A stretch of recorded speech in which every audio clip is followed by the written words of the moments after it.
नमस्कार, आप देख रहे हैं पद्मज 24/7 कृष्णा संडे के साथ। बुलेटिन की शुरुआत करते हैं हेडलाइन से।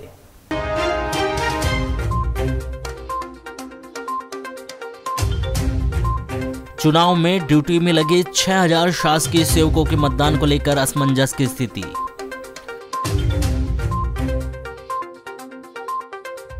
सामुदायिक स्वास्थ्य केंद्र लालबरा में एम्बुलेंस नहीं होने की वजह से मरीजों को हो रही परेशानी, स्थानीय जनों में आक्रोश व्याप्त।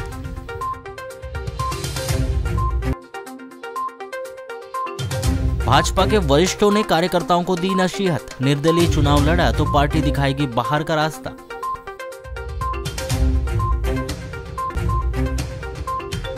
प्रदेश कांग्रेस अध्यक्ष कमलनाथ ने जारी किया आदेश, जो व्यक्ति जिस वार्ड में रहता है उसी वार्ड से लड़ेगा चुनाव।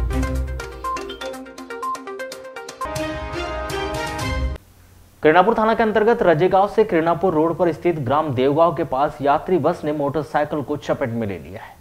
इस दुर्घटना में यात्री बस की ठोकर से मोटरसाइकिल सवार चंद्रशेखर दीवान 30 वर्ष ग्राम राजपुर उकवा थाना रुपझर निवासी गंभीर रूप से घायल हो गया है, जिसे जिला अस्पताल में भर्ती किया गया, जहां से उसे मेडिकल कॉलेज रेफर कर दिया गया है।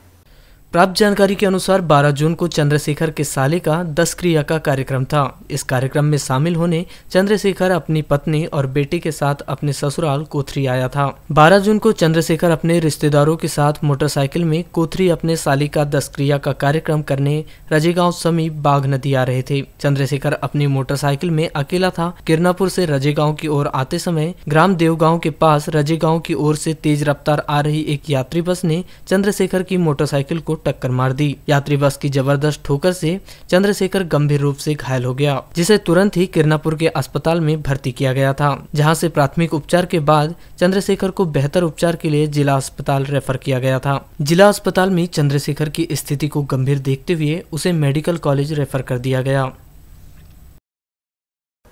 कांग्रेस पार्टी के बैनर तले किसी दूसरे वार्ड से नगरपालिका चुनाव लड़ने की सोच रहे पार्टी कार्यकर्ताओं को प्रदेश कांग्रेस कमेटी अध्यक्ष एवं पूर्व मुख्यमंत्री कमलनाथ ने एक बड़ा झटका दिया है। प्रदेश अध्यक्ष कमलनाथ ने नगरपालिका और नगर परिषद चुनाव को लेकर जारी किए गए नए निर्देश में इस बात का स्पष्ट उल्लेख किया गया है कि जो कार्यकर्ता जिस वार्ड में निवास करता है, वह कार्यकर्ता केवल उसी वार्ड से ही नगरपालिका या नगर परिषद का चुनाव लड़ सकता है। जारी किए गए इस निर्देश में स्पष्ट किया गया है कि पार्टी का कोई भी कार्यकर्ता या उम्मीदवार किसी दूसरे वार्ड से कांग्रेस के बैनर तले चुनाव नहीं लड़ेगा। आगामी चुनाव में पार्षद टिकट वितरण की प्रक्रिया में जारी किए गए इस आदेश का पालन कराने के निर्देश जारी किए गए हैं। प्रदेश अध्यक्ष कमलनाथ के द्वारा जारी किए गए इस निर्देश के चलते कांग्रेस के टिकट को लेकर दूसरे वार्ड से चुनाव लड़ने की सोच रहे कांग्रेस कार्यकर्ता व कांग्रेस उम्मीदवारों को एक बड़ा झटका लगा है, क्योंकि केवल बालाघाट नगर पालिका ही नहीं बल्कि जिले के अन्य नगर पालिका व नगर परिषद में ऐसे कई वार्ड है जो महिला पुरुष आरक्षण, एसटी, एससी या ओबीसी आरक्षित होने के चलते उस वार्ड से चुनाव लड़ने वाले प्रत्याशी किसी दूसरे वार्ड से पार्षद का चुनाव लड़ने की तैयारी कर रहे थे, जिसमें से कई वार्डों के उम्मीदवारों ने तो किसी दूसरे वार्ड से चुनाव लड़ने की दावेदारी भी वरिष्ठ पदाधिकारियों के समक्ष पेश की थी। बालाघाट सहित अन्य नगरपालिका व नगर परिषदों में तो कई उम्मीदवारों के नाम दूसरे वार्ड से चुनाव लड़ने के लिए फाइनल भी किए जा चुके थे। ऐसे में कांग्रेस प्रदेश अध्यक्ष कमलनाथ का यह नया निर्देश दूसरे वार्ड में चुनाव लड़ने की सोच रहे उम्मीदवारों के लिए एक बड़ा झटका माना जा रहा है।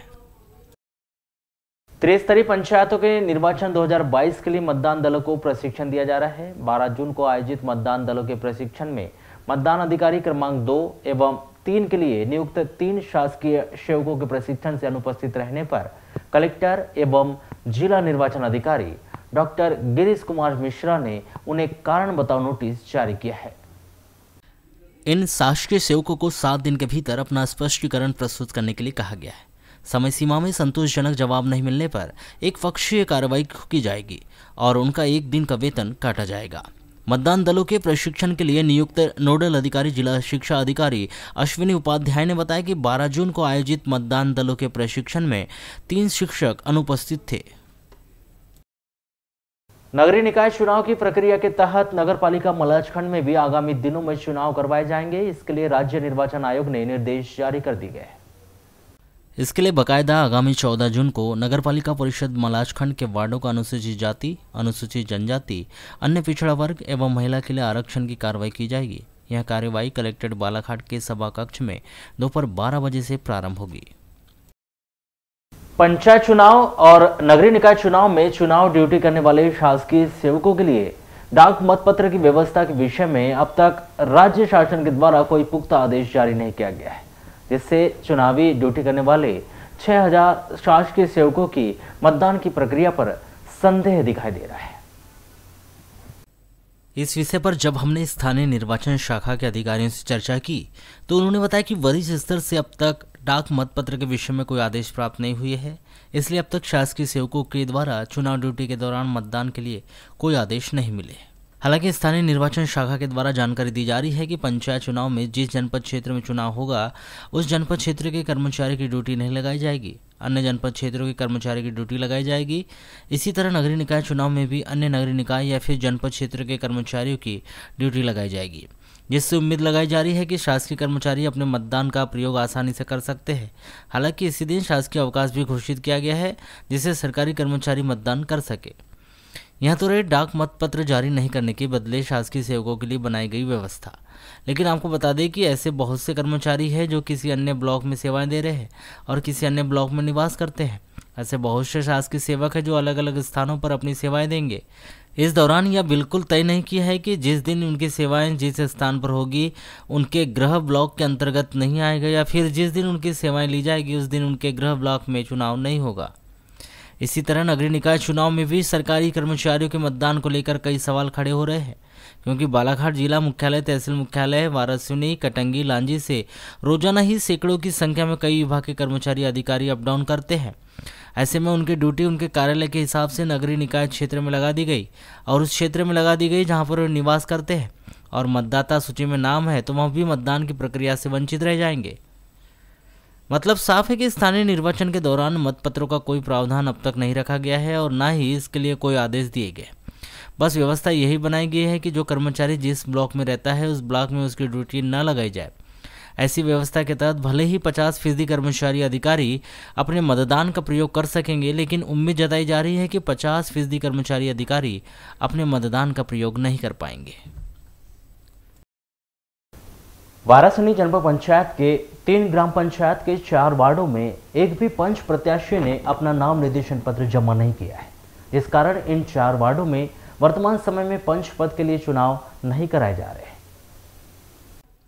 आपको बता दें कि वारासिवनी जनपद पंचायत के अंतर्गत आने वाली 60 ग्राम पंचायतों के 1073 वार्डों में से ऐसे 4 वार्ड हैं जहां किसी भी प्रत्याशी ने अपना नाम निर्देशन पत्र पंच पद के लिए दाखिल नहीं किया था। ऐसे में 4 वार्ड ग्राम पंचायत खंडवा, सिर्रा व गट्टापाइली के शामिल है।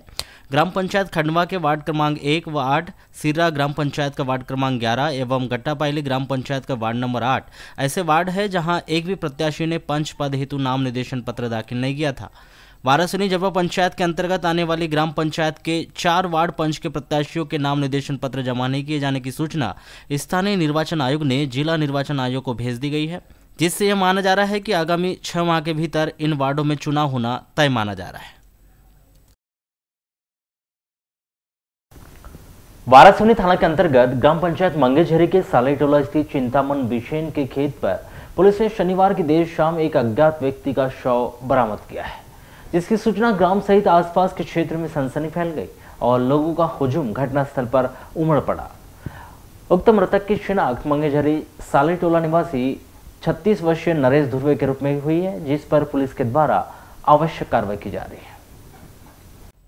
प्राप्त जानकारी के अनुसार नरेश का विवाह मेहंदीवाड़ा निवासी महिला से 5 वर्ष पूर्व हुआ था, जो विवाह के कुछ दिनों बाद से ही अपने ससुराल में ही रह रहा था। वह ईंट भट्टे में मजदूरी का कार्य करता था। बीते 3 दिन पूर्व अपने ग्राम मंगेझरी आया हुआ था, जहां पर वह अपने भाइयों के घर में रुका हुआ था। शनिवार की सुबह अपनी भाभी से वह बात करके खेत की ओर गया हुआ था। नरेश इस दौरान देर शाम तक जब घर नहीं आया तो परिवार के लोगों ने उसकी तलाश प्रारंभ की। तभी खेत की ओर मवेशी चरा रहे कुछ लोगों ने अज्ञात व्यक्ति मृत अवस्था में मिलने की सूचना पूर्व सरपंच पालगिरी गोस्वामी को दी, जिन्होंने ग्रामीणों के साथ घटनास्थल पर जाकर देखा तो वह नरेश धुर्वे था। ग्राम पंचायत मंगेझरी सालीटोला निवासी नरेश पिता ईशाराम धुर्वे का पुत्र, लगभग इनकी आयु 36 वर्ष। ये खेत गया हुआ था। अब अभी क्या है, किसानी का कुछ काम चालू है, किसान अपने खेतों की सफाई में लगा हुआ है, तो उसी बीच में वो खेत गया हुआ था। खेत से अब खेत जाते जाते या खेत से आते आते ये हादसा कहना चाहिए किस चिंतामन पिता पृथ्वीलाल बिशेन के खेत में एक आंजन के पेड़ के नीचे बंदी में चित पड़ा हुआ था। ये घटना लगभग 5:30 बजे के आसपास सालीटोला ग्रामीणों के माध्यम से मुझे फ़ोन से अवगत कराया गया। मैं स्थल निरीक्षण किया के पश्चात मैंने थाने को संपर्क कर। सर, एक मर्ग आई थी, क्या जानकारी और क्या कार्रवाई की जा रही है? ये कल की घटना है। कल एक सूचना मिली थी कि एक व्यक्ति का शव ग्राम मंगेझरी सालीटोला में मिला है, जिसकी पहचान नरेश धुर्वे के रूप में की गई। अभी तक परिजनों के बयान के आधार पर जो उक्त व्यक्ति की मृत्यु पानी की कमी से, लू लगने से या किसी बीमारी के कारण से होना प्रतीत हो रहा है। अभी पंचनामा कार्रवाई कर शव का पीएम कराया जा रहा है। नगर पालिका चुनाव में एक वार्ड से टिकट लेने के कई दावेदारों का सामने आना राजनीतिक दलों के लिए सरदर्द बना हुआ है, जहां पार्टी के पदाधिकारी यह तय नहीं कर पा रहे हैं कि किस कार्यकर्ता को पार्टी से टिकट दिया जाए और किसे टिकट देने से मना किया जाए। वहीं टिकट न मिलने से नाराज पार्टी कार्यकर्ता का बगावत पर उतर जाने का डर भी पार्टी के वरिष्ठ पदाधिकारियों को सताने लगा है। वहीं टिकट न मिलने से नाराज पार्टी कार्यकर्ताओं का बगावत पर उतर आने का भी डर पार्टी के वरिष्ठ पदाधिकारियों को सताने लगा है। शायद यही वजह है कि तमाम राजनीतिक दल के जिम्मेदार पदाधिकारी नगरपालिका चुनाव में टिकट वितरण को लेकर रोजाना ही माथापच्ची कर रहे हैं, जहां आए दिन बैठकों का आयोजन कर कार्यकर्ताओं में आपसी समन्वय बनाने की कोशिश की जा रही है। इसी कड़ी में रविवार को जिला भाजपा कार्यालय में नगरीय निकाय चुनाव को लेकर आवश्यक बैठक का आयोजन किया गया। आयोजित इस बैठक में उपस्थित वरिष्ठ पदाधिकारियों ने नगर के सभी 33 वार्डों में कमल का फूल खिलाने, सभी वार्डों के भाजपा अधिकृत प्रत्याशी को जीत दिलाने और 2 वर्ष बाद एक बार फिर से बालाघाट नगर पालिका में भाजपा की सरकार बनाने की बात कही। इस दौरान वरिष्ठ पदाधिकारियों ने 3 दिनों के भीतर सभी वार्डों के प्रत्याशियों की लिस्ट जारी की। बात कहते हुए टिकट न मिलने पर नाराज न होना और पार्टी के अधिकृत प्रत्याशियों को सपोर्ट कर उनकी जीत सुनिश्चित करने की समझाइश दी। आयोजित इस बैठक के दौरान एक पद के लिए कई दावेदारों के नाम आने पर कार्यकर्ताओं को समझाइश देते हुए भाजपा युवा नेत्री श्रीमती मौसम हरिणखेड़े ने तो इशारों में ही यहां तक कह दिया कि पार्टी जिसे भी टिकट देगी उस प्रत्याशी का हर किसी को सपोर्ट करना है। यदि कोई कार्यकर्ता पार्टी के इस फैसले से नाराज होकर या फिर पार्टी की विचारधारा से अलग होकर टिकट न मिलने पर निर्दलीय चुनाव लड़ेगा तो उसे पार्टी से बाहर का रास्ता दिखा दिया जाएगा। हालांकि यह बात उन्होंने इशारों में कही, लेकिन इसके मायने यही निकाले जा रहे हैं कि कोई भी टिकट न मिलने पर बगावत नहीं करेंगे। चुनौतीपूर्ण हो, लेकिन फिर भी इस बात को दावे से हम सब कह सकते हैं कि अगर किसी कार्यालय, किसी राजनीतिक दल में सर्वाधिक उत्सुकता प्रत्याशियों की कहीं लगी पड़ी है तो हमारी अपनी भारतीय जनता पार्टी में है।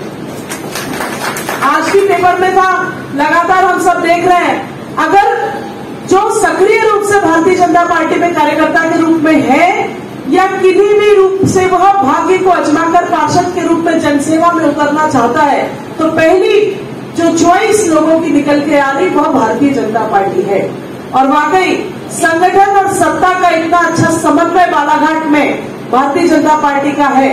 मेरा एक ही अनुरोध आप सभी से है, चूंकि पद एक है, दावेदार अनेक हो सकते हैं, लेकिन हम सबका प्रयास होना चाहिए कि एक के लिए, जिसके लिए संगठन तय करे उसके साथ हम सब चले।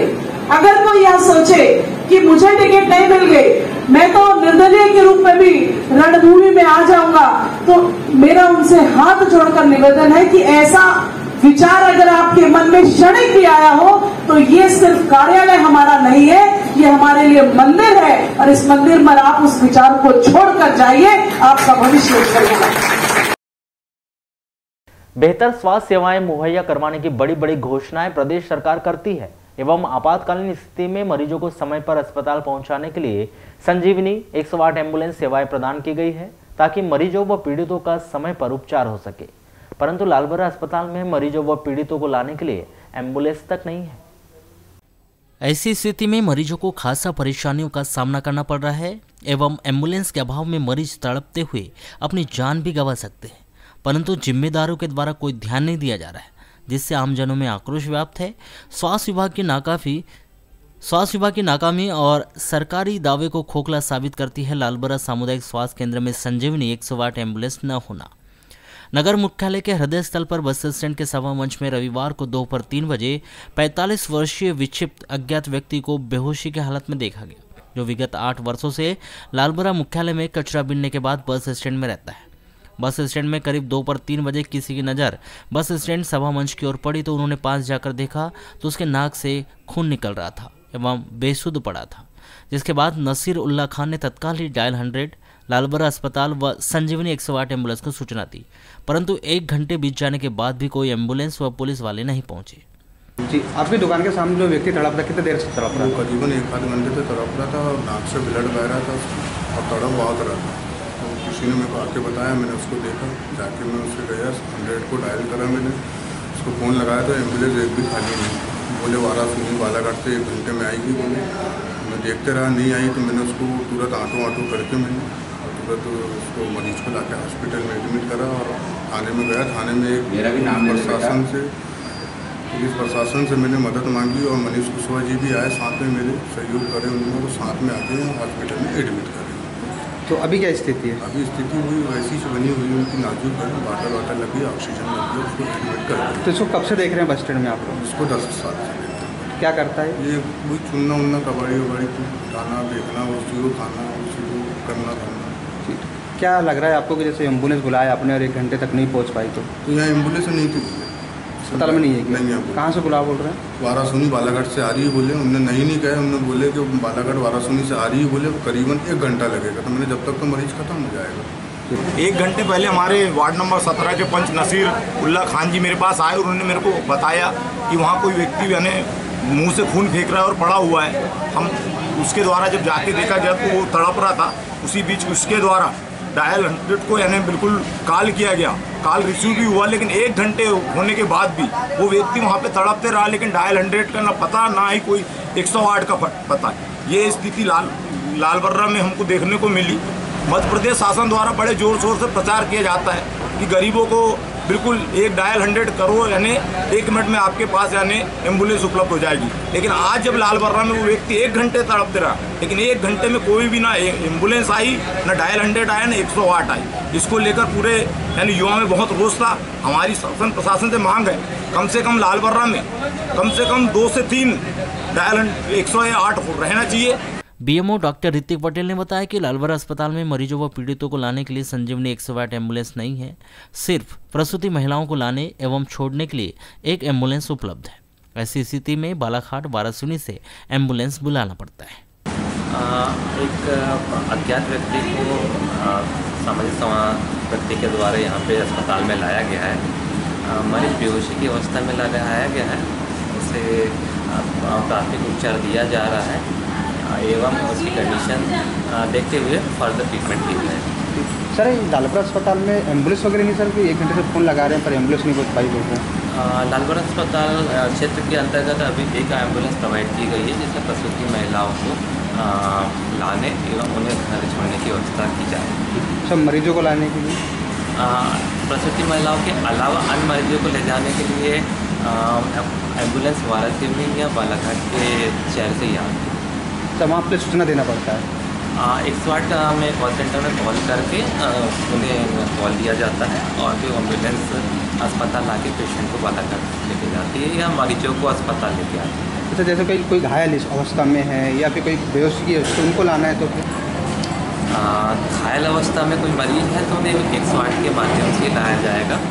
वो एम्बुलेंस जो है बालाघाट या वाराणसी क्षेत्र के अंतर्गत की एम्बुलेंस लालबर्रा में उपलब्ध होती है। अभी लालबर्रा में उपलब्ध नहीं है ऐसे मरीजों के लिए? ऐसे मरीजों के लिए अभी एम्बुलेंस उपलब्ध नहीं है।